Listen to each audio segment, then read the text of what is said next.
We are live.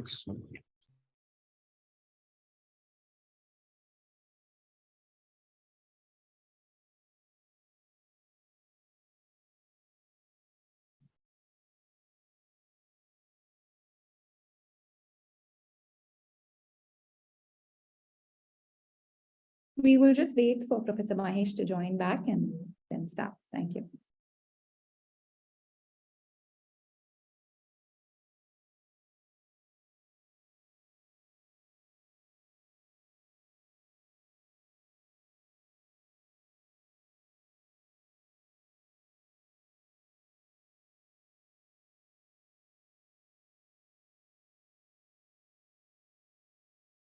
Rakesh, can you post the YouTube link on the chat, please? Yes, we'll do.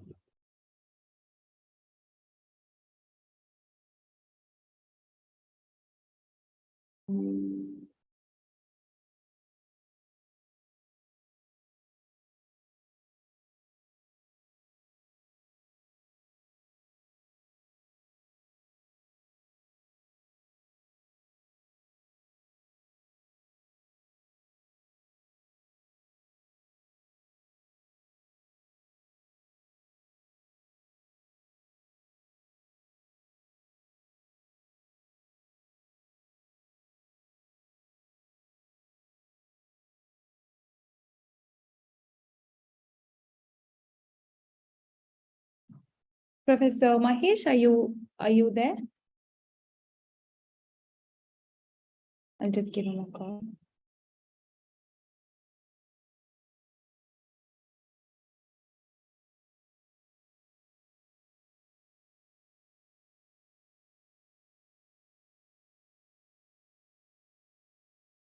Professor, are you ready? Can we begin?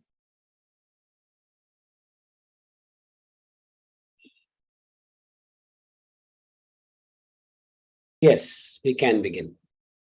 Okay, thank you. Thank you, everybody, for joining today's session, Guru Talks. Guru Talks has been one of our star programs in IITMAA since a few years. And I'd like to thank all of our professors who have participated. And thank you, Professor Mahesh, for being here today and agreeing to give us this exciting, intriguing topic that you have selected for this session today. I'm going to request Krishnan Narayanan, President of IIT Madras Alumni Association, to do the official welcome. Over to you, Krishnan. Thanks, Nishani, and good evening, friends. My name is Krishnan. I'm the President of the IIT Madras Alumni Association. Now, at the association, we focus on three broad areas, and thought leadership is one of them. And I'm very happy to say that the Guru Talk series is one of our more popular programs under that series. And today we have a very special guest, Professor Mahesh Panchagnula. Of course, I've had the pleasure of interacting with him, mostly as he's the Dean of Alumni and Corporate Relations, and I spend a lot of time with him on alumni affairs, and I've heard him speak about innovation. I also heard him speak about AI and cricket. But then when he gave this topic, that's when I also realized that he is indeed a professor of applied mechanics and in the mechanical engineering department, and his sort of areas of interest include fluid dynamics, pulmonary mechanics, aerosol dynamics, spray nozzle design, combustion, and so many other topics. So we are really, and all of that he has applied in the context of the lung. So we are really looking forward to an exciting session from Professor Mahesh. Welcome, Professor Mahesh, and over to you. Thank you, Krishnan. Thank you all for coming. This series is indeed a very exciting opportunity for us professors to talk to alumni about what we do. I will begin my talk by first acknowledging my co-conspirator in this whole work, Professor Alladi Mohan. He is on this call. Professor Mohan, he is a Dean at the Sri Venkateswara Institute of Medical Sciences and head of the Department of Medicine.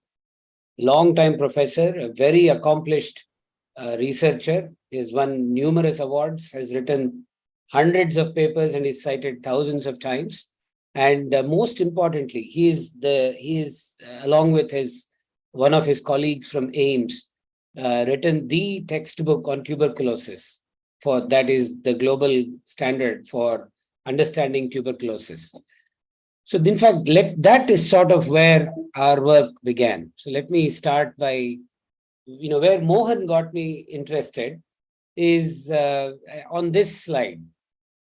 Neither everyone is, so I need to hide this toolbar.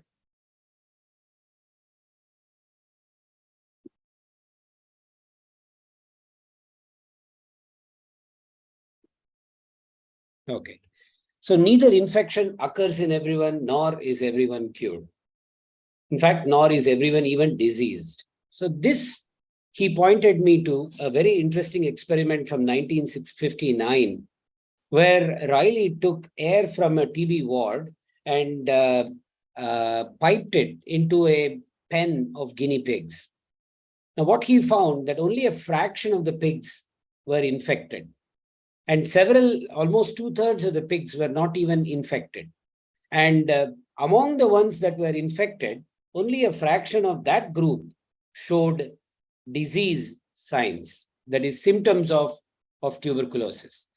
So this has been an unsolved problem for the last 60 years, because what is it that distinguished these guinea pigs, the guinea pigs that were infected versus the guinea pigs that were not infected? So that sort of, he pointed me to this question. As it turns out, the answer to a question like this lies in two parts. Either the lung itself is fundamentally and structurally different in the ones that where infection happened, or there is something about the biochemistry and the immunological system that makes it different. So Mohan and I got interested in understanding this problem. At this point, I will pause and request Professor Mohan to just say a few words, maybe take about 5 minutes and walk us through the lung as the pulmonary system and the lung specifically. Yeah. Thank you, Mahesh, for a rather elaborate introduction to the topic and also to me. Briefly, the issue regarding relays experiments have been intriguing. To understand these implications, we need to first have a basic idea regarding how lung is organized. Lungs, each of us have two of these. They are located inside the chest cage or the thorax, and the basic key components are the airway. The airway is shown in the image as the coronal section of a CT on your left side, and adjacent to it is the cartoon drawing of the same. The presently available mechanisms of imaging, which includes a high resolution computed tomography, 128 slides, 256 slides and all, they will facilitate visualization up to the secondary lobule. Otherwise, the lung is not randomly organized. It is a very systematic, there is one would call a disorderly orderliness in which the lung structure is arranged. As you see in the cartoon towards your right side, you see the trachea. From the nasopharynx and oropharynx, it comes down to the larynx. Beyond the larynx is the trachea. Trachea goes down and divides into right and left main bronchus. The right main bronchus is more or less an anatomical continuum of the trachea, whereas the left main bronchus is a little angulated, as you can see from the diagram. And on the right side, the right main bronchus divides into the upper lobe, right middle lobe, and the right lower lobe bronchi. And on the left side, there is upper lobe and lower lobe. There is no middle lobe because that space is taken by the heart. And each lobar bronchi, they get further subdivided in a specific, predictable, repetitive, iterative fashion. Like the right upper lobe bronchus divides into apical, posterior, anterior. Then you have the middle lobe, lateral, medial. Then apical, basal, medial, basal, lateral, basal, posterior, basal, and all. Then the further arborization occurs, and you come from the vein bronchi to the lobar bronchi and further subdivisions up to the terminal bronchiole, up to which the cartilage exists. Then you have the respiratory bronchiole, the alveolar duct, the alveolar sac, and the alveoli. Alveoli are the chambers where the gas exchange occurs, and each of these upper lobe, middle lobe, lower lobe has its own specified artery which supplies pure blood, vein which gathers the blood, which is cleaned of CO2, etc. And then its particular nerve. This is called neurovascular bundle, and this division is organized in such a way, surgically the planes are such you can remove the whole of the right lung, the whole of the right upper lobe, or the apical segment of the right upper lobe. So lobectomy, pneumonectomy, lobectomy, segmentectomy can be done through these vascular planes. The other point of interest is only particles less than 5 micrometers in size reach the alveoli, and the way they travel, the journey through the alveoli is intriguing, and in the alveoli, across the alveolar membrane is where the business occurs. Over to Mahesh. Thank you, Mohan. That's a wonderful introduction. I'm sure he has distilled what is a semester-long course into 5 minutes for us. Thank you very much. So, as Mohan described, what you see here is a section from a 128 section CT scan. That shows, as you can see, if you can see my mouse, there is the trachea, there is the right main bronchus that divides into the right upper lobe, the middle lobe, and the lower lobe. And you can see there is this dichotomous branching structure. And if you can count, this particular image shows about 6 to 7 generations of branching at best. If your eyes are very good, you can see about 6 to 7 generations. But if you were to draw a complete lung, this is what it looks like. The real lung, if you were to develop a full computational model, what you can see is only a very tiny fraction of the real detailed lung structure that is completely invisible to any imaging diagnostic modality today. But as Mohan described to me when I first met him, the real business of gas exchange happens on this periphery. And all of this detail is just plumbing. This is engineer's language now. So all I can see, even in the best of CT scans, is a little bit of plumbing, but the business end of the lung is completely invisible to most imaging modalities. And so that makes this problem doubly difficult to deal with. The heart is not like this. The heart can be imaged to the greatest of resolution, even in the beating condition. The GI system is not like that. Even the neurological system is not like that. It's the lung and to some extent the nephrological system, kidneys, that defy most imaging of the morphometry. Okay, now what is the relation between function and morphometry? That's going to be one of the topics we will see as we move forward. So the protection that Riley saw that in some guinea pigs could come from slight differences in this intricate structure. That is the hypothesis that we're going to test in a little bit. Okay, so we started down this path. We did some experiments at SWIMS where we got written consent from a small cohort of healthy subjects and gave them a dosage of in the form of an aerosol of technetium M99 phytate, about 20 millicurie. So you have the subject in a supine position under a gamma ray camera, breathe this aerosol, roughly about 0.5 microns in mean size, as Mohan mentioned. This is good enough that it is able to penetrate into the alveoli. Inhale deeply and slowly for about 3 minutes, and then you record the radioactive images over, let's say about 2 minutes after the immediate breathing has ended, 1 hour later, and then continuously up to almost 24 hours. And what we see there is the set of images you see on the right-hand side.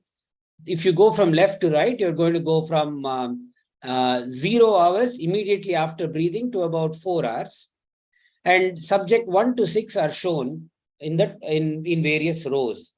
You can clearly right away see that even though these 6 subjects were more or less identical they were all young males about the same height and weight, you would expect their lung capacity to be the same. In fact, we did measure the spirometric data as well. They were more or less similar, but the aerosol uptake, say in the subject 5, is very, very small in comparison to the aerosol uptake, let's say in subject 3.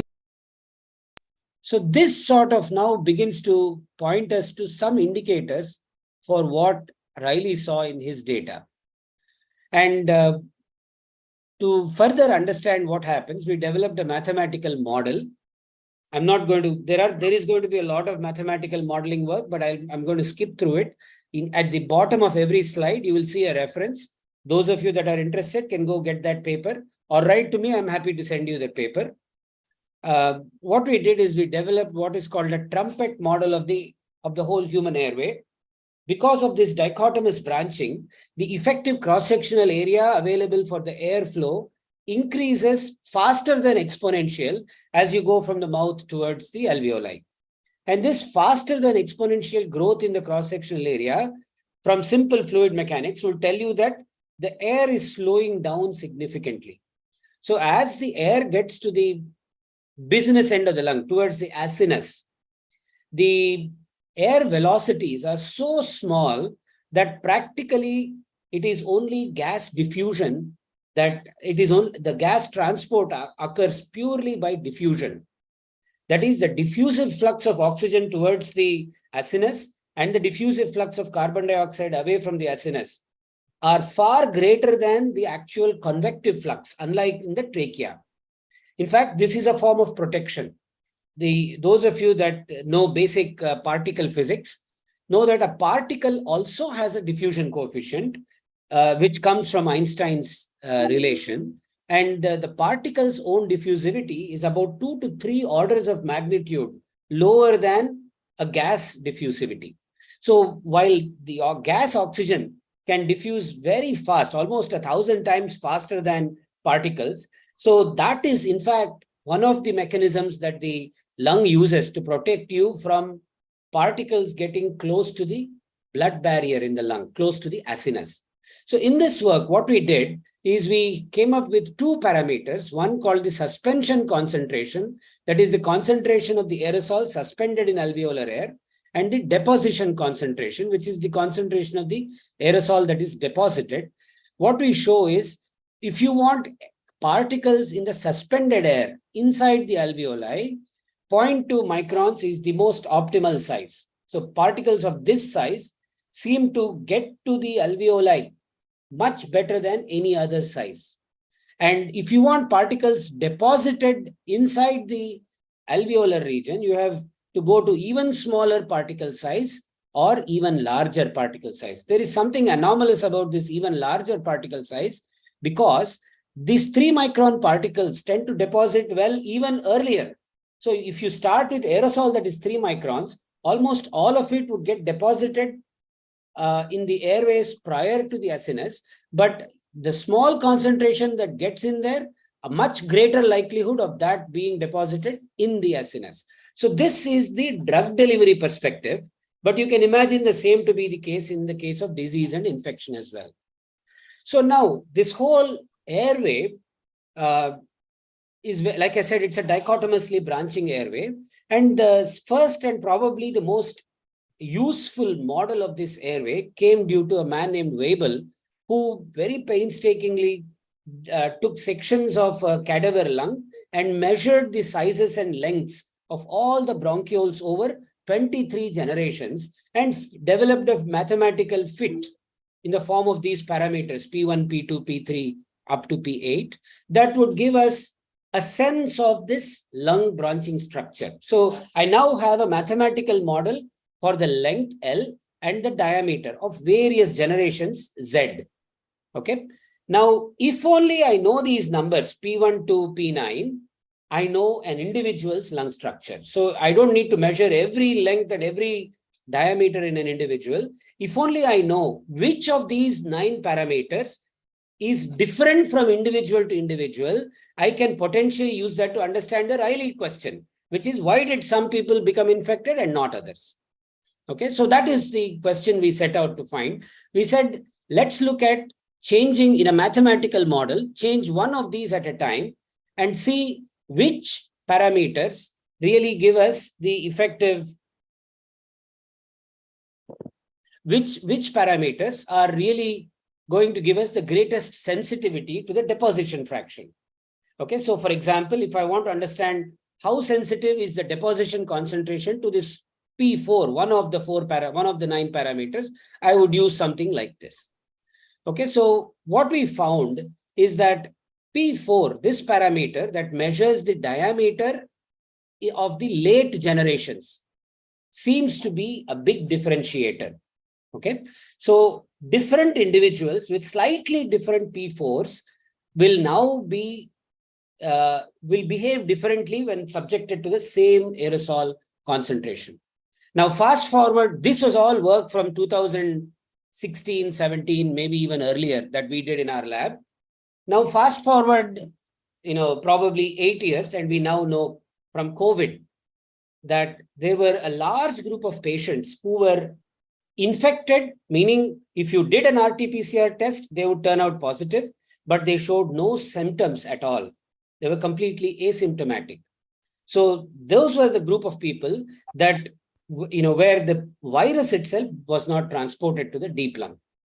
So what we did is we looked at this sensitivity coefficient as a function of now particle size. We now know this parameter P4 in Weibel's model is the most important parameter, and it is the parameter that determines the diameters of the distal generations in the lung. Okay, as it turns out, this sensitivity is also greatest when the particle size is about 100 nanometers. Meaning, if your viral load comes in the form of 100 nanometer particles, then that virus, because of its presence in these 100 nanometer particle sizes, is able to differentiate from individual to individual. Okay, so its sensitivity, for example, if the particles were in the form of 10 micron or 10 nanometer particles, you would not see much of an inter-subject variability.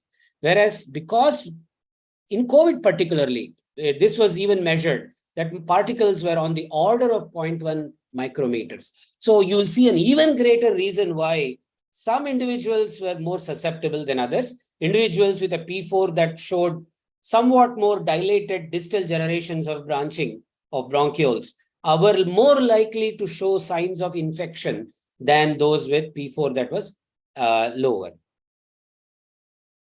Okay, so what we found is, now I can turn this around and say, if I want to deliver a drug delivered in the form of either 10 nanometer or 10 micrometer particles would actually produce a more or less predictable dosage getting into the acinus. Versus if you were to pose your drug in the form of 100 nanometer particles, then different individuals would get different blood uptake of the same medicine, which is quite detrimental to controlling dosage. This is just another view of the same problem.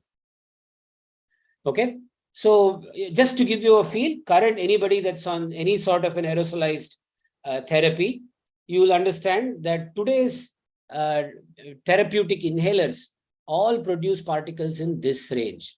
So we are really fighting a losing battle to enabling controlled systems, controlling symptoms, and the only choice the doctor has is to over-medicate. So when you take your dosage, typically you inhale until you are sort of cured of the symptom in the short run. So in order to, and from that, we also were able to now estimate an individual's P4, P5, and those parameters. So this is a simple, let's say a least squares or a regression problem now. If I know what fraction of the drug or the aerosol in the gamma ray, in the gamma scintigraph was deposited in the central versus the peripheral region, we are able to distinguish an individual's P4 or an individual's P5, the set of parameters that govern and that determine an individual's lung morphometry, and then distinguish the level of dosage that that particular individual could possibly require vis-a-vis another individual. So this has now been, we've sort of taken this further along. We've now created what we may call a walk-in lab test, where an individual can go get a very low dosage gamma scintigraph done, get their P8, P9 and the parameters measured, and then you would then be able to actually, a physician would be able to tailor a dosage for that specific individual.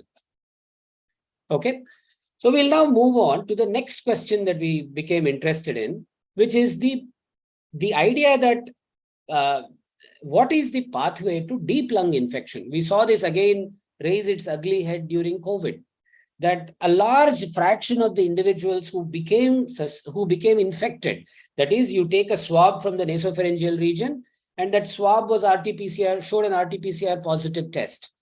But they were, they just had probably some very mild symptoms at all, if at all, and most of them recovered within 4 to 5 days. Only a very small fraction showed deep lung pneumonia or other forms of deep lung infection. And we were curious to see what is the physical mechanism by which this virus can now transport itself from the nasopharyngeal region into the deep lung. Okay, and so again, there is a very detailed mathematical model where we looked at both the air side and the particle transport side to understand what happens to these particles as they are transported through the pulmonary tree. And we are able to distinguish the deposition. Ultimately, a particle or the virus has to physically reach the either the 17th, 18th or 19th generation or later for it to diffuse into the bloodstream and cause deep lung infection. So the deposition of these particles in the airways happens by 3 primary mechanisms. What's called diffusional deposition, that is, a particle executes what is called a random walk towards the wall. Second is gravitational sedimentation, that is, the lung is oriented in some direction against gravity, and that sedimentation in the airways is another form of deposition.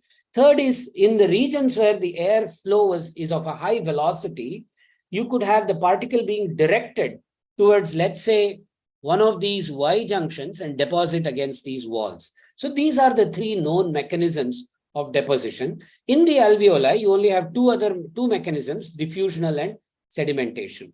So what we showed, before we go much further, you want to be sure that the model itself is sort of got some sanity built into it. I'll point you for that to the bottom 2 panels, where we looked at the copies of the virus per ml from a patient. And we showed that the model prediction correlated well with the viral load in the nasopharyngeal region for SARS-CoV-2. Okay, and this is again similar prediction, but from a different patient. And we also showed that it does a good job when you change the set of parameters in those models to not be relevant to SARS-CoV-2, but to influenza A. We show that those predictions also matched well. So this gives us some confidence in the model itself. And now we are able to understand what happens to these as a function of time. So what you'll see here is time in days. You'll see 0 to 11 days. And these are copies per ml. So the dotted line shows the minimum minimum viral load required before disease could possibly be triggered, before, let's say, a fever or some sort of symptom be triggered. And the model does a good job of predicting that to be between 4 to 6 days. And the parameter that is varying here is the virus own diffusivity, which is in the form of the particle size. Again, if the particle size was a 0.5 micron, you'll see the particle is more efficient at being transported into the lung, and therefore it shows infection sooner. This is the same thing where we are showing the effect of exposure duration. So if a particular individual was exposed to 5 units of time versus 10,000 units of time, you'll see that it does make a difference. So in other words, if somebody was a doctor working in a ward without appropriate protection, you'd suspect that the person is exposed over a longer duration of time, and that also seems to matter. The third part is the effect of mucus flow rate, which happens by the mucociliary transport, and the mucociliary transport enables for all of the viral colony to be sort of ejected outwards in the form of phlegm. And the more active that mucociliary transport is, the less likely the infection was to be able to diffuse into the deep lung. Now, in this whole process, like I said, we were beginning to understand, we wanted to understand how does an infection from the nasopharyngeal region transport itself to the deep lung? And the answer, one of the plausible mechanisms that we proposed in a recent paper is that we propose something called re-aerosolization of nasopharyngeal mucosa. That is, you have the person having developed this viral colony in the nasopharyngeal region or in the upper respiratory tract.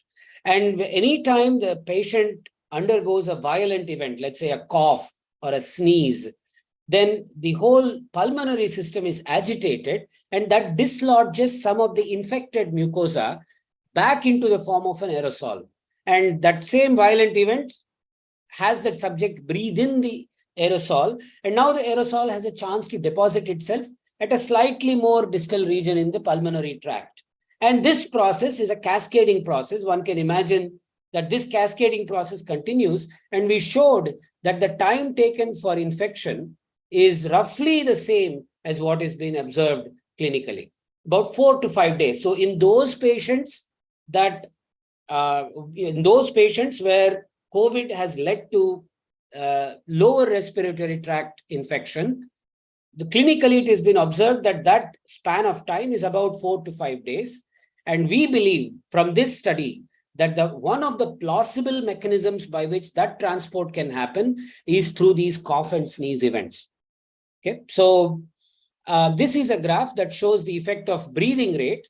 Just out of curiosity, we said the slower the breathing, the more likely the rate of infection spreading to the deep lung. Again, there is growth and clearance. So if the virus, like for example, different strains of COVID had different growth rates.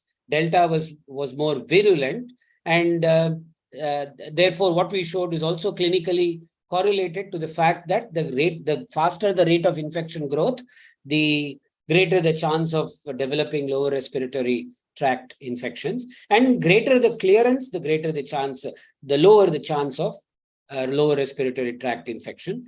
Again, immune response has a very important role to play. And what we showed here is that there are different forms of immune response. I want to basically point you to the fact that different forms of immune response suppress different parts of this growth decay curve.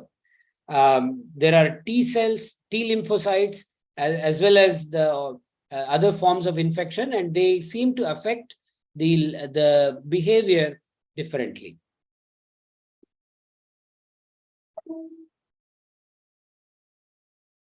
So what we showed is that when the breathing period is varied, when the aerosol size is varied, you'll get different levels of enhancement of the deposition and retention in the deep lung. And this is something that again differentiates individual from another individual. So if you have, for example, a larger P enhances the virus replication in the infected cells, and the virus cell interaction is an important parameter. And interferons, the effect of interferons is also been modeled. And when you have no interferon versus a large presence of interferons, there is a difference in terms of pneumonia onset. So what this also shows is that vaccines, the efficacy of the vaccine is also been modeled in this study here. So if I have prior infection or vaccination, the effect of the presence of the initial amount of antibodies delays the onset of pneumonia. So we are sort of pointing you to all of these sanity checks that this plausible mechanism obeys. So now that we've discovered this plausible mechanism, our next step, and with Mohan's help, he is helping us design, if we really believe that it is these violent events, cough and sneeze, that really convey this infection from the upper respiratory tract to the lower respiratory tract, we should be able to either A, visualize that in a gamma scintigraph video, and B, we should be able to show a delay or a change in a group of patients when cough and sneeze are suppressed. So that is a clinical study that we are just getting ready to design and undertake in the next few days.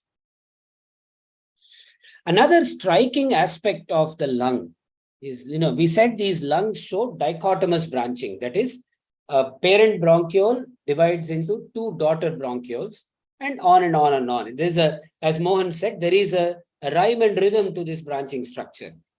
One of the telling features of most mammalian lungs is that at every generation, the parent airway branches into two daughter airways that are asymmetric.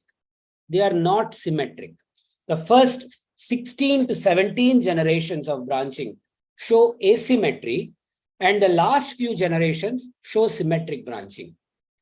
So again, we want to understand why. What is it that caused evolution to favor asymmetric branching versus symmetric branching?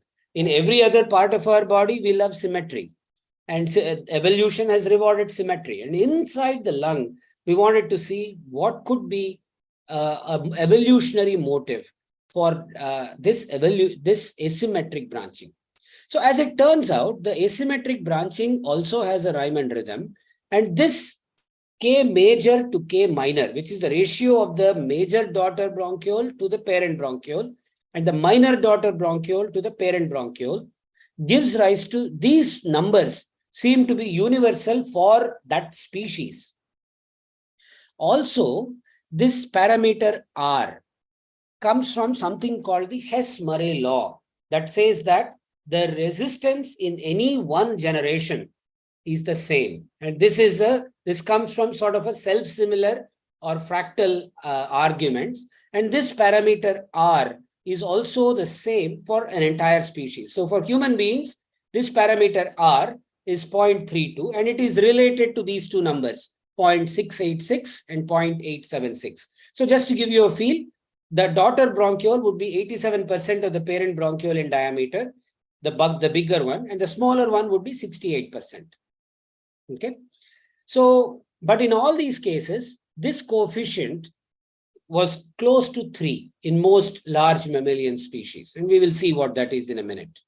So to understand that, you have to go to what is called the Hess-Murray law, where the flow rate through any one generation of this sort of a dividing structure is assumed to go as the diameter of the bronchiole at that generation power some number n. And when you have laminar flow, Hess-Murray law says that n should be equal to 3.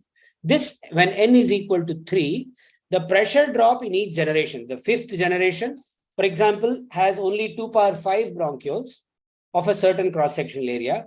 The last generation has far fewer number of bronchioles, far more number of bronchioles, but of much smaller area. Effective cross-sectional area goes up.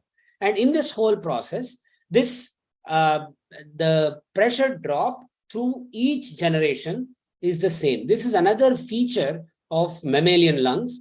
Of course, only mammals have lungs, I'm sorry, but this n equal to 3 seems to be a characteristic of most large mammals. We saw data from dogs and humans. And this flow dividing ratio, which talks of the ratio going into each of the two daughter bronchioles divided by the flow through the parent bronchiole. If this is half, that means equal flow is going through both of the bronchioles. If it is not half, that means a greater flow is going through the major daughter bronchiole. So what we did is we now looked at understanding what is the evolutionary motive. And one of the suspicions we had was that particle deposition is somehow favored in an asymmetric lung. Because when you look at the symmetric lung basically ensures that the pressure drop, for which is the amount of work you need to do to breathe in and breathe out, is actually the lowest for a symmetric lung. Okay, but the particle deposition is also the lowest for that. So what we did is, using the same inertial, gravitational, and diffusional deposition, we modeled the deposition of aerosol in an asymmetric tree, undergoing many generations of branching. And what we saw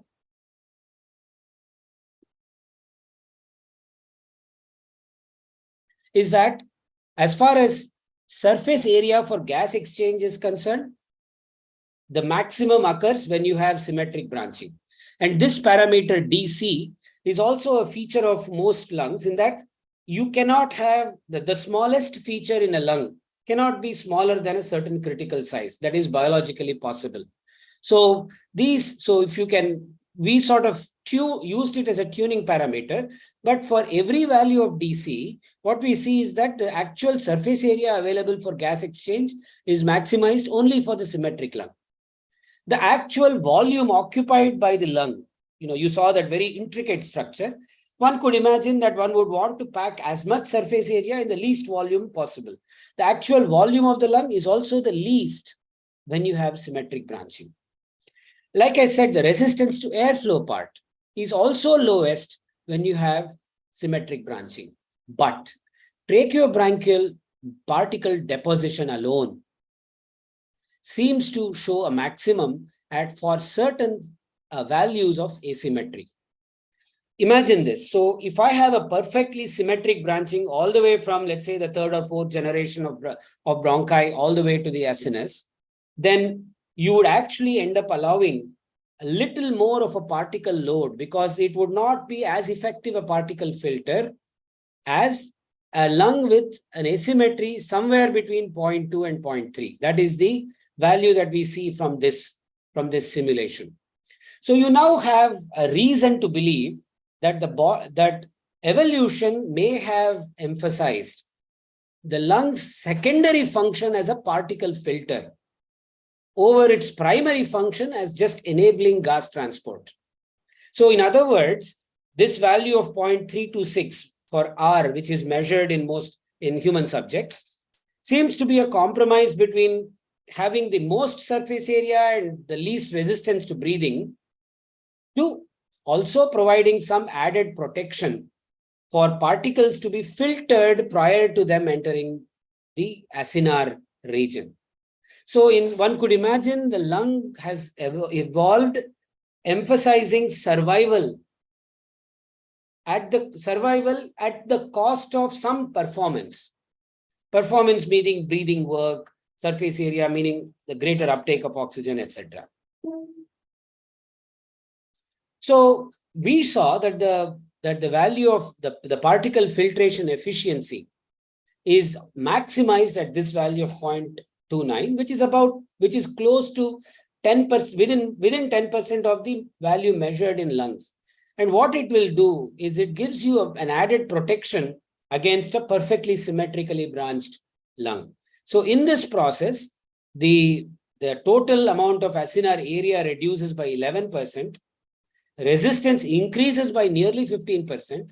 The total lung volume increases by 13%, but the filtration efficiency increases also. And this seems to be one of the only explanations that we could find as to why would a lung evolve into an asymmetrically branched object.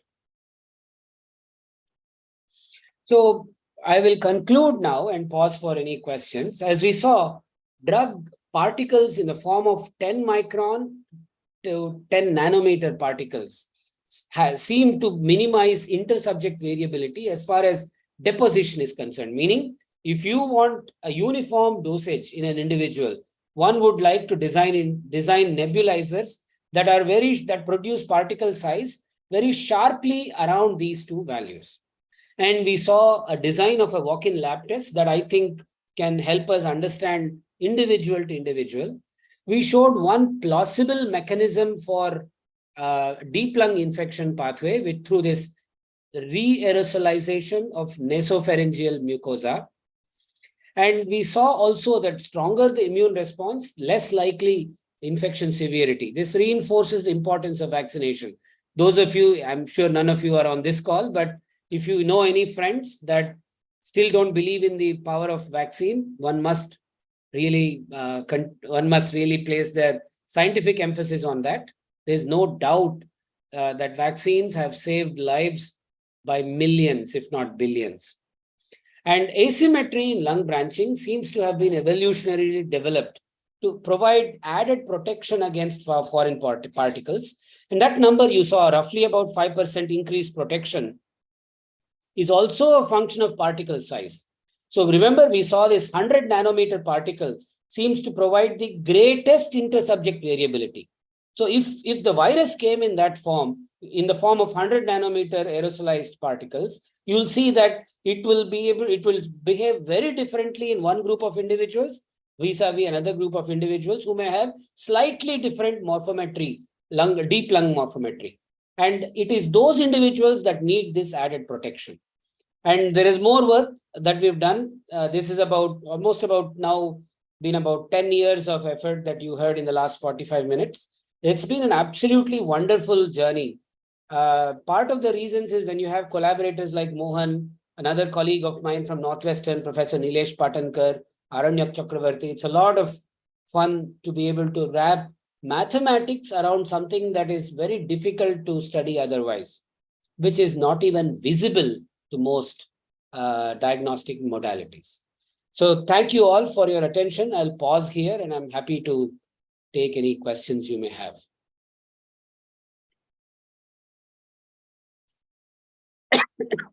Professor Mahesh, sorry, can you hear me?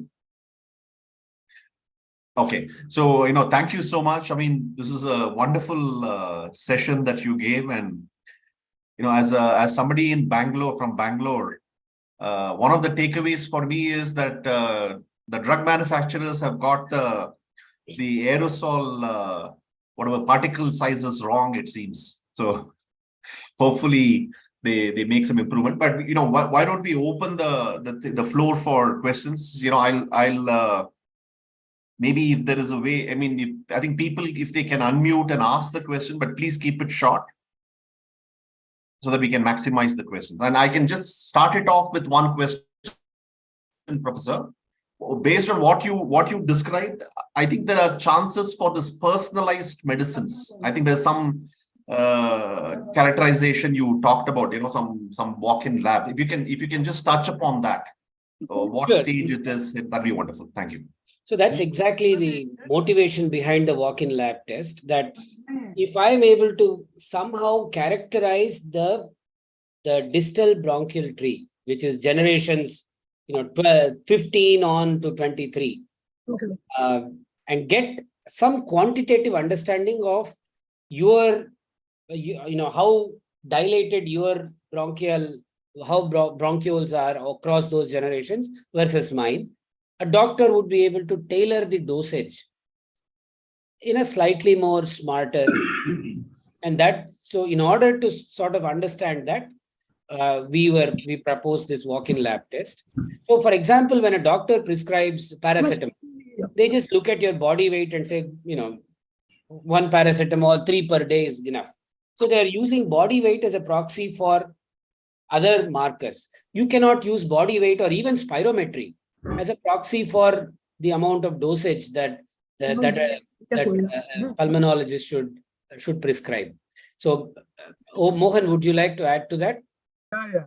This is this lung morphometry characterization walk-in lab test would provide an opportunity to exactly design regarding how much of what we need to send, where we need to send.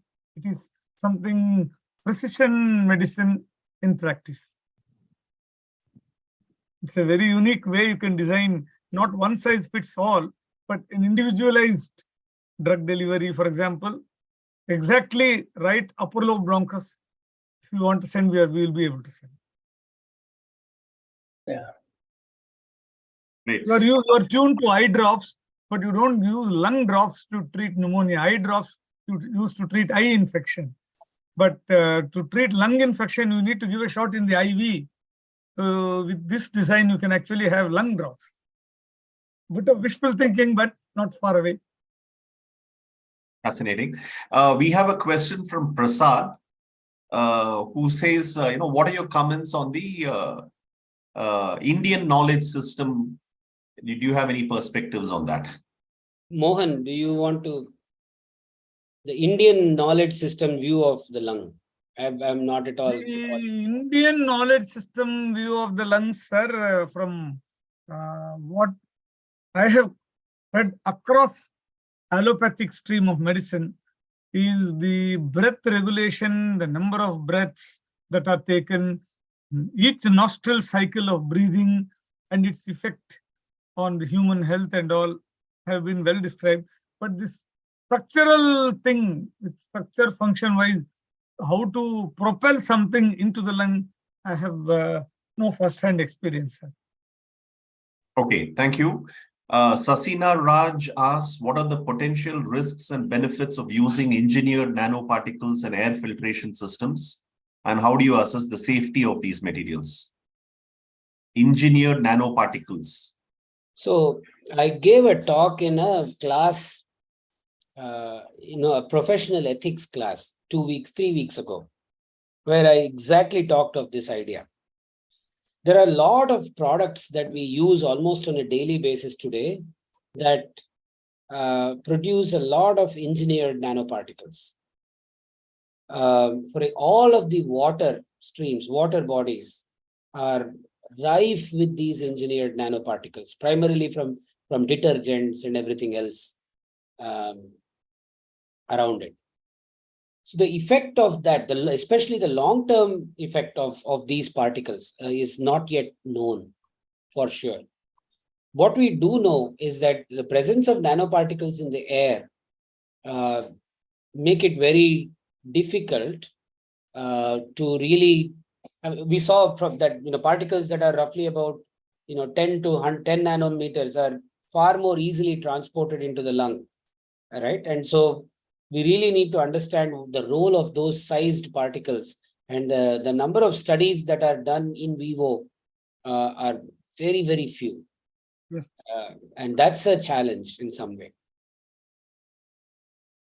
So one of the studies that we've sort of ideated in our head but have not had a chance to go farther is the gamma scintigraphy study that you saw. If I can meddle with the nebulizer to produce varying particle sizes where I have control on the particle size, and on the same set of subjects, if I'm able to make measurements. But in today's day of medical ethics, I'll have to own a prison camp for that, which is it's ethically difficult to get clearance, and rightfully so. So that's the problem there. Right. The next question is from Bridge Mohan, who asks, is aromatherapy really effective? Well, again, I am not the expert on it. And so I don't know if I have no knowledge of how effective or what is or in fact, even what is aromatherapy. So I'm not past that one. I will now ask Cyril Patrick to ask a question. He is a lung transplant patient and he wants to ask a question. Patrick? Hi, Cyril. Good to see you. Hi, yeah. I go by Patrick, but Cyril will work. Yes. We've met before, so you know. Yes. Right. I'm an engineer in the semiconductor field with a lung transplant. And it's amazing how much semiconductor engineering applies to the human body. So I'm able to get back to normal after 4 years. Half of us die in 5 years. But because of the engineering knowledge, I'm able to get back to normal. I'm back to normal.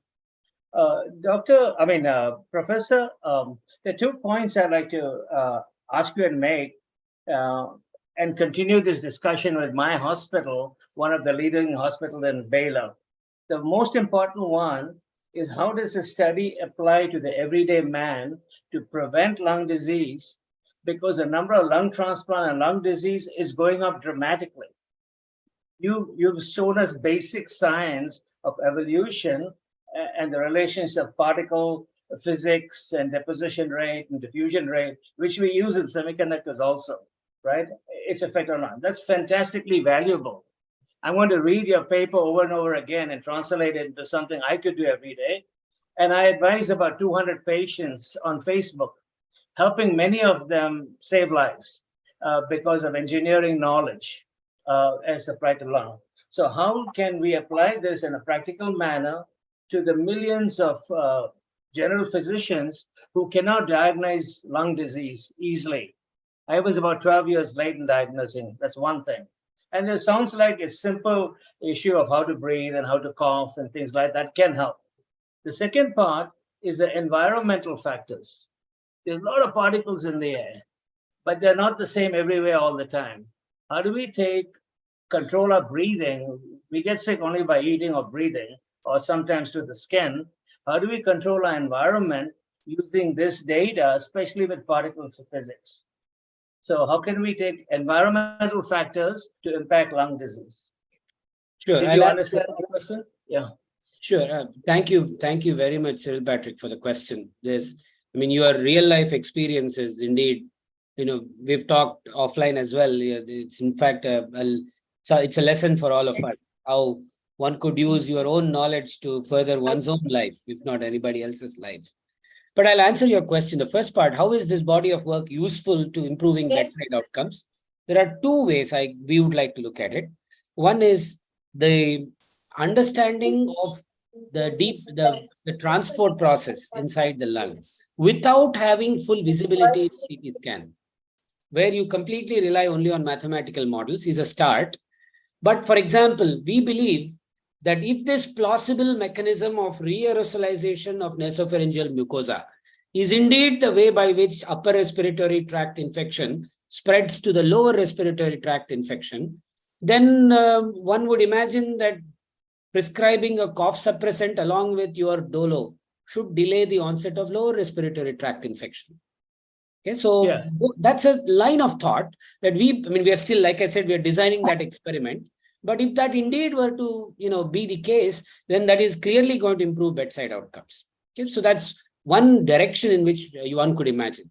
The second is what Krishnan asked about earlier, which is if I can go into a lab and get parts of my lung measured that are otherwise immeasurable by making input-output measurements. Again, an idea that we borrow from engineered systems. We do these input-output measurements on engineered systems all the time, right? And so we treat the lung as a little bit of a black box for that part of the lung, and use this input-output as a way by which we are able to measure the outcome, and that could be another way by which bedside outcomes could be improved. So by personalizing the medicine, personalizing the medical process, everything starting from dosage to start with, to a particular individual. So that's a second way by which one could imagine bedside outcomes be impacted.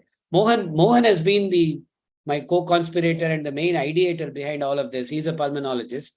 You should, sir, please comment. The always new application of patient-related, patient-useful work starts from the bench. Here is not only the bench, but it is straight from the drawing board of the computer. The concept, the model, what we have been successful is validating it in vivo studies, in human studies, to support the armchair hypothesis is indeed true in the real life. To really understand re-aerosolization, we are in the process of designing the work, and I'm sure we will generate tangible proof regarding the performance of the model with all the uncertainties surrounding a real life situation. So we need to think differently, because traditionally lung structure has been studied by imaging. Initially the chest radiograph, then the computer tomography. Then we try to visualize the airway by putting a scope, that is the bronchoscopy. And the pulmonary function has been measured by various lung function tests, including the test for diffusion capacity. But then this is a overall different paradigm of thinking, lung morphometry, and this would, I strongly believe, lead to individualized medicine, or more, one can call it precision medicine. Yeah, we have good collaborative work with Professor Mahesh.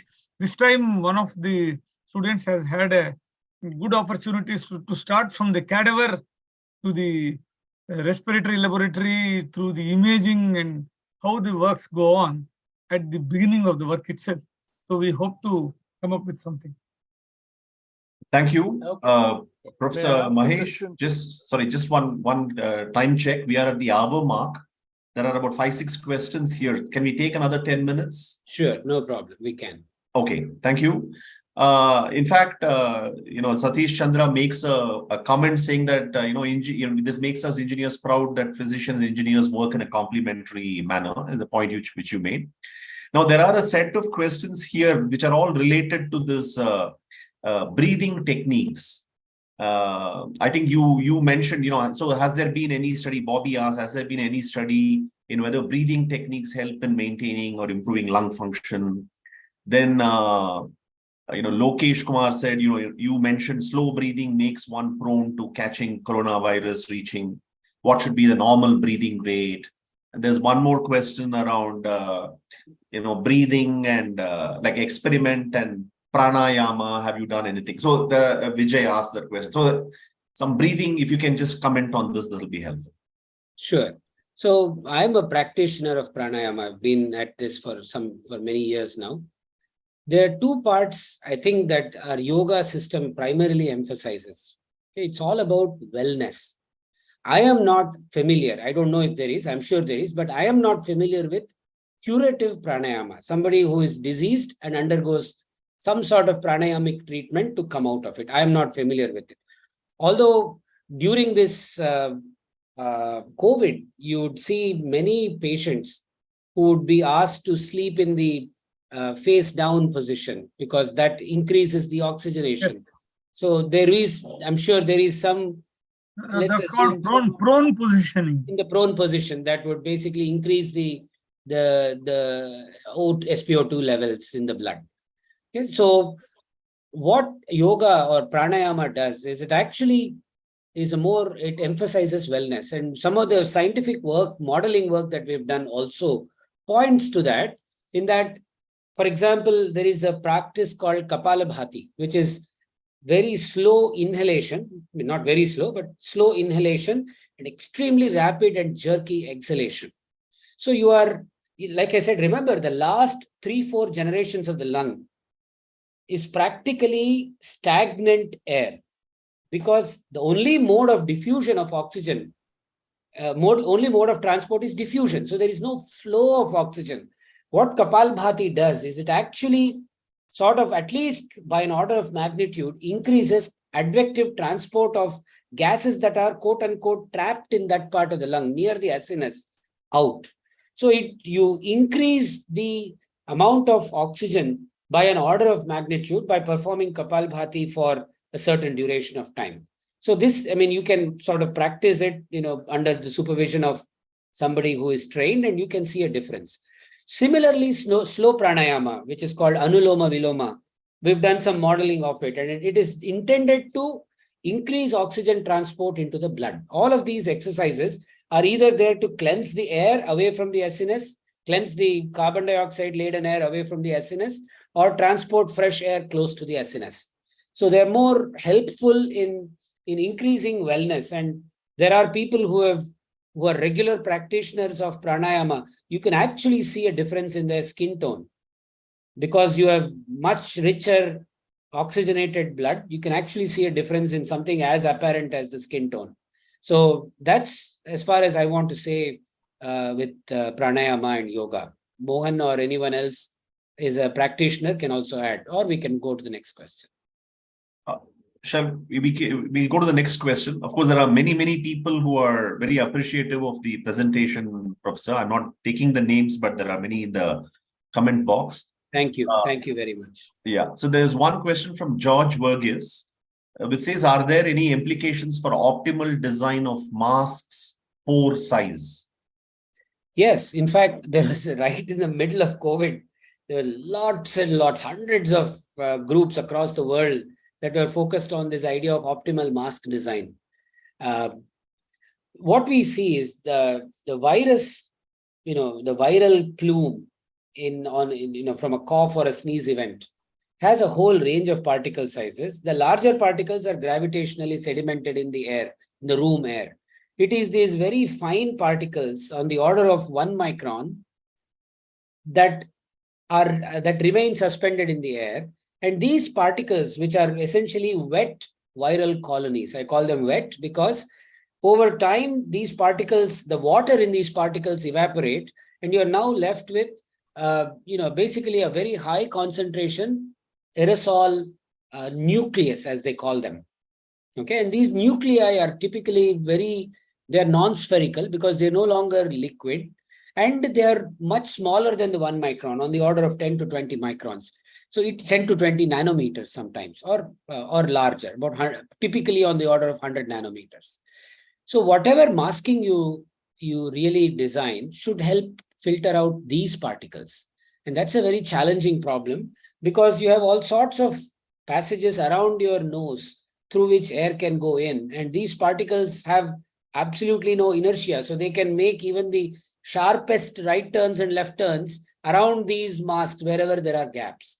So even the smallest pressure difference can drive them towards the nose, and therefore, breathe into the lung. So it is this was the main challenge in mask design. And the doctors that were exposed, you'll see their masking was multi-layered because you really have to prevent every air particle from being filtered on these sizes, to be filtered away to keep the person secure and non-infected. So and there is a large body of work on that, George, that I can point you to, or starting with, in fact, one of your colleagues at MIT did a lot of work in understanding the plume that is generated from a cough event and a sneeze event. So that laid the foundation to mask design that came later. Right. Thanks, Professor. We'll take a couple of last two questions, if you don't mind.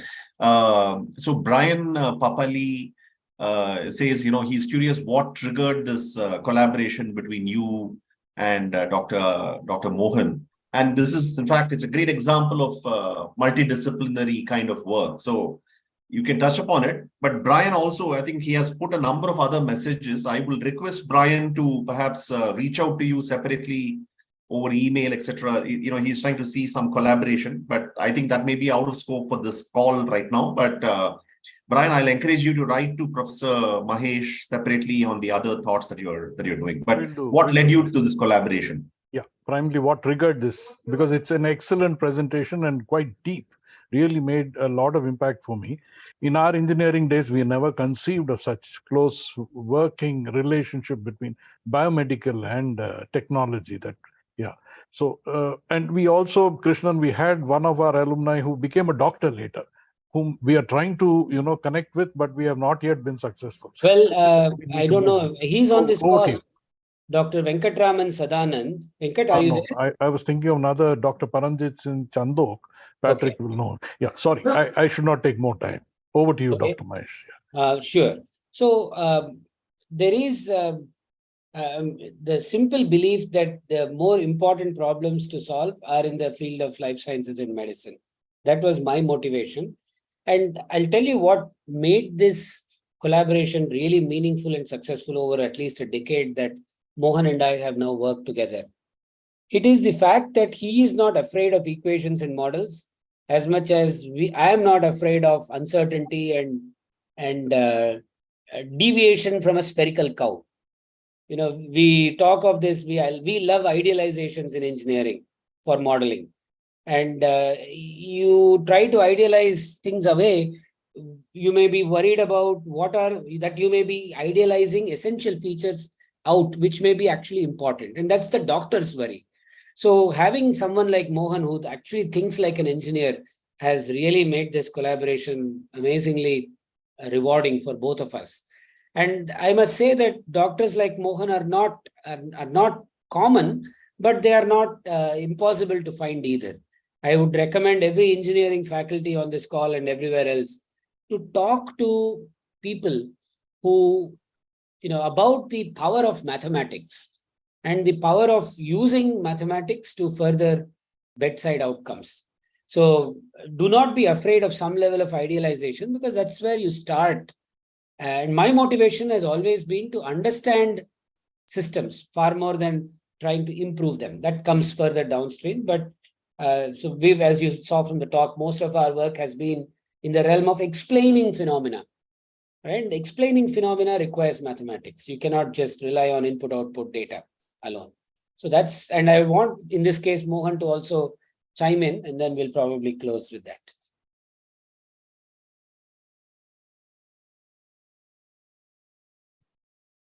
Professor Mohan, Would you like to add some thoughts as to what triggered this collaboration for you?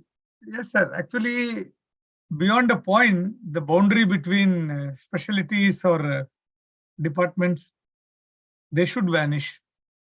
And actually, Mahesh had and I had written an editorial about this need for removing the partitions.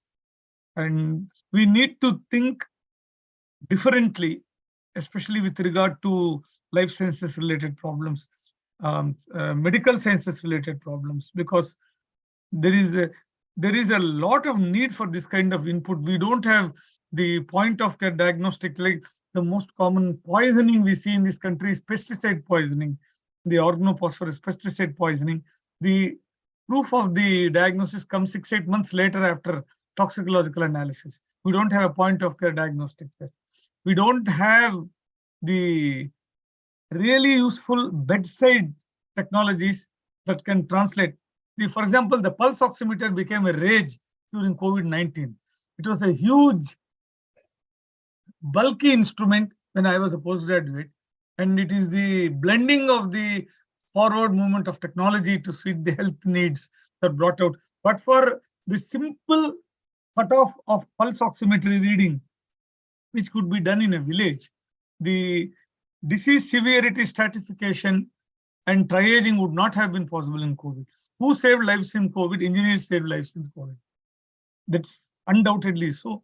I'm very fortunate to have collaboration with Professor Mahesh, because everything is not linear in medicine. 2 + 2 is about 2 billion. So when he is on the linear reasoning mode, I am always distracting or, so that is good, but that doesn't happen really in life, kind of. And that brainstorming has really helped us.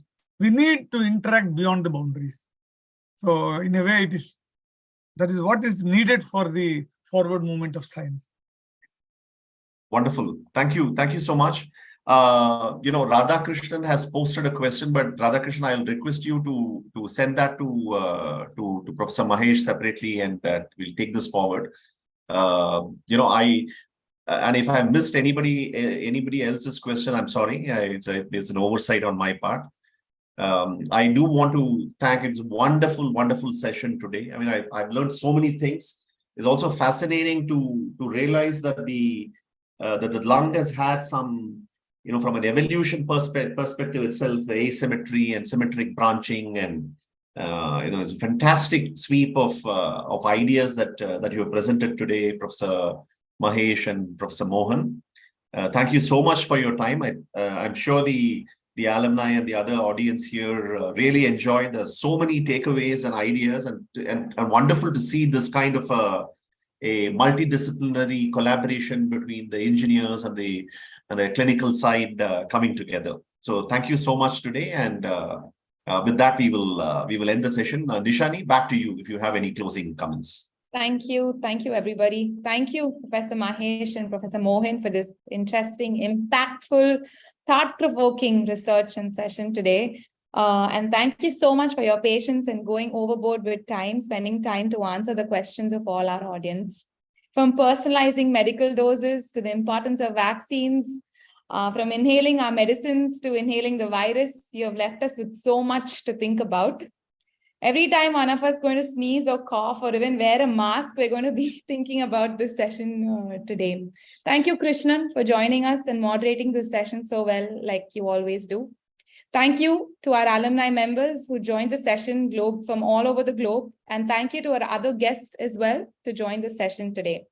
I'm 100% sure that each of us have so many takeaways from today, and we're going to be spreading this message that we have learned from the session.